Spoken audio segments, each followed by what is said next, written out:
এই ভাই এই কফি কিরকম বানাইছেন? এটা কি কিরা বানাইছে? আপনি বানাইছেন?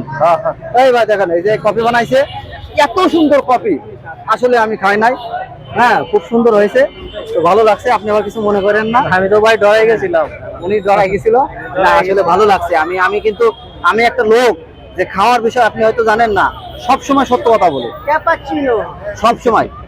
খুব মোটামুটি ভালো হয়েছে। আমার কাছে কফি গেল কয়টা? একটা, দুইটা, তিনটা, চারটা। হ্যাঁ, হিসাব রাখেন ভাই। আপনি তো ওনার কাছ থেকে কফি খেলেন, আলহামদুলিল্লাহ। আপনিও কি সেই সাতক্ষীরা থেকে এসেছেন? আমি সাতক্ষীরা থেকে আমার ফ্যামিলি সহ এসেছি। আমাদের ভাবি।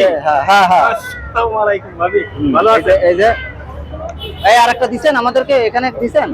আপনি কি ভাই সেই ফ্রি কফি পাইছেন নাকি এখান থেকে কিনে নিছেন? না, আমি কিনে খাবো। আমি কিনে নিছি, ফ্রি কফি পাই নাই। মিজান ভাই যদি ফ্রি খাওয়ায় কতজনকে খাওয়াবে? 20 টাকা। আমি খাইলে আরেকজন খাইলে কতজনকে খাওয়াবে? 100 টাকার বিনিময়ে, টোকেনের বিনিময়ে সেই খাবারটা খাইছেন। ওই খাবারটা আমরা খাইছি, সেই ভাইরাল খাবারটা আমরা খাইছি। হ্যাঁ, অনেস্টলি বলবেন, খাবারের স্বাদ কেমন হয়েছে 100 টাকা অনুযায়ী? আসলে খাবারের স্বাদ 100 টাকা অনুযায়ী মোটামুটি ভালো ছিল। 100 টাকা অনুযায়ী মোটামুটি ভালো ছিল। একটা জিনিস ছিল, মাংস দিতে 1 পিস, আলু আর গোস্ত আপনি যত ইচ্ছে নিয়ে পারেন, সেক্ষেত্রে সব মিলে মোটামুটি ভালোই ছিল। বর্তমান বাজারে হোটেলে 100 টাকার বিনিময়ে গরু গোশত দিয়ে খাবার খেতে গরু গোশত তো 250 থেকে 300 টাকায় লাগে। সেই হিসাবে 100 টাকায় হ্যাঁ অনেক ভালো হয়েছে। সেই হিসাবে 100 টাকায় অনেক ভালো হয়েছে। যারা খাইতেছে, তারা কেউ যদি খারাপ বলে তাহলে সে 500 টাকা দিই, 500 টাকা দিয়ে ভালো একটা হোটেলে খাক, তাহলে সে সুন্দর ওই পরিমাণে খাবার পাবে, টাকার সাথে মিলায় খাবার পাবে। আরেকটা প্রশ্ন করতে চাই সর্বশেষ, যে 1 মাস আগে আমরা দেখেছি বালতি খাবার এখানে অপচয় হয়েছে, ভাতগুলো ফেলে দিয়েছে। এটা আসলে এই বিষয়টা আসলে খুব খারাপ একটা ব্যাপার, খুব খারাপ একটা বিষয়। কারণ উনি 100 টাকার বিনিময়ে খাবার খাওয়াচ্ছে, উনার সেল বেশি বলে হয়তো কিছু লাভ হইতাছে, কিন্তু এই যে খাবারটা পড়ে যাচ্ছে বা নষ্ট হইতাছে, এই খাবারটা যদি না হইতো, আপনারা যারা খাবার খাইতেছেন ভাই অল্প করে নেন।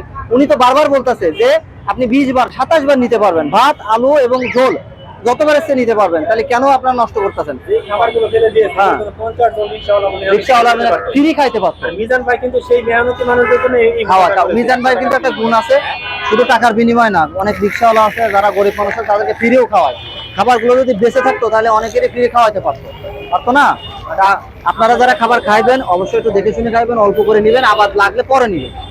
আচ্ছা, এবং ভাবি, ভাইয়া এবং ভাবির জন্য অনেক শুভকামনা। ভাবি ভালো থাকবেন। হ্যাঁ, আসসালামু আলাইকুম। দিচ্ছেন? খারাপ না, মোটামুটি কফি ভালো আছে। দিচ্ছে বাবা, দিচ্ছে। নাও তুমি এটা নাও, তাই নাও। না ওইটা নেওয়া যারাও খাবে না। কাটো।